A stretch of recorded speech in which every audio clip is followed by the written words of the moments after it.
वीर तेजाजी महाराज के ऊपर डाक टिकट जारी करके कुछ लोग सोचते हैं कि राजनीतिक वैतरणी पार कर लेंगे, वो उनकी बहुत बड़ी भूल होगी। यदि आपको तेजाजी महाराज में आस्था है तो सबसे पहले गौ हत्या बंद करो, नहीं तो हम समझेंगे कि वोट बैंक की राजनीति हो रही है। साथियों, अभी अभी मैंने सुना है कि भारत सरकार ने एक सपना संजोया है।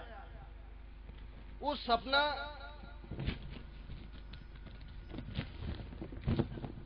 सपने का नाम है पिंक रिवॉल्यूशन। पिंक रिवॉल्यूशन बहुत जने को पता रहेगा, नहीं तो मैं बता देता हूं। जो ये लोग गाय और भैंस काटते हैं ना, उनका जो मांस का कलर पिंक होता है ना, उसको बढ़ावा देना भारत सरकार का सपना है। इस हिंदुस्तान में इतनी गायें हैं, इतनी भैंसें प्रतिदिन इतनी काटी जा सकती है, साल में इतनी काट करके विदेशों में भेजा जा सकता है और इतना पैसा कमाया जा सकता है। साथियों, गौ माता की हत्या के खेल खेले जा रहे हैं पैसों के लिए। और ये भी नहीं, भारत सरकार का ये भी साथ में उसमें है कि जो सबसे ज्यादा गायें काटेगा, सबसे ज्यादा भैंसें काटेगा और विदेशों में भेजेगा, उसको भारत सरकार सब्सिडी भी देगी। और दूसरी तरफ इस धरती का सीना चीर के जब किसान कपास पैदा करता है तो उसके ऊपर एक्साइज लगाई जाती है।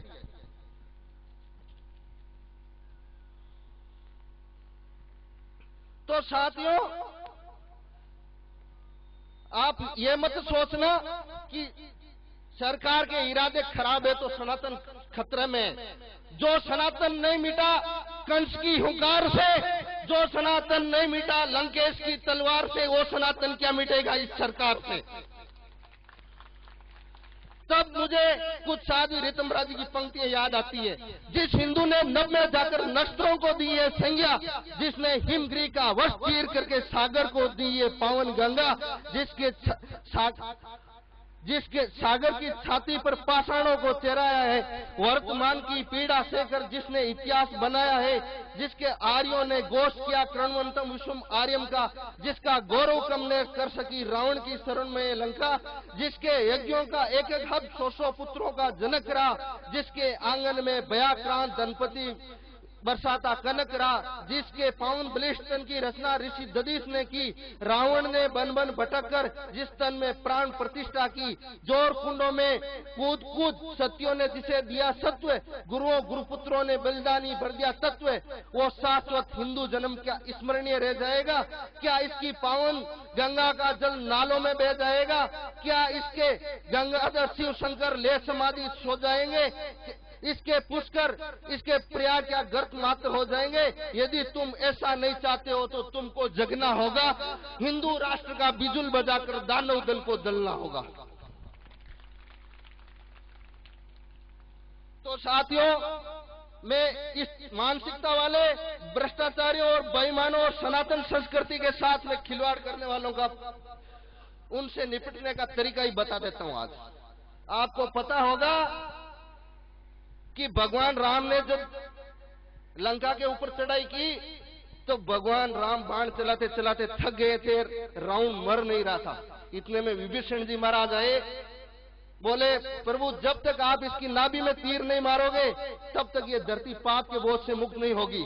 ठीक उसी तरह भगवान राम ने रावण की नाभि में तीर मारा और ये धरती पाप के बोझ से मुक्त हुई। तो ठीक उसी प्रकार इस ऐसी मानसिकता भ्रष्टाचारियों और सनातन संस्कृति के साथ खिलवाड़ करने वालों के लोगों के प्राण उनकी कुर्सी में रहते हैं। उनकी कुर्सी छीन लो, ये अपना आप कुत्ते की मौत मारे जाएंगे।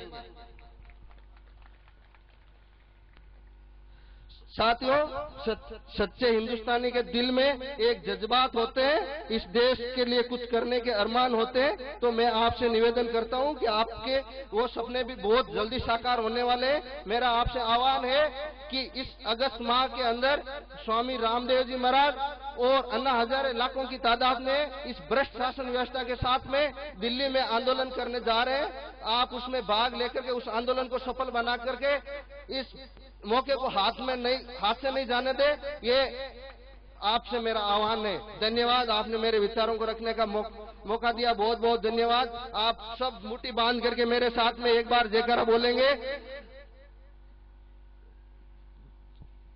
घर के चचंदों ने दुर्गा के बेटों को ललकारा है, कहो गर्व से हम हिंदू है, हिंदुस्तान हमारा है।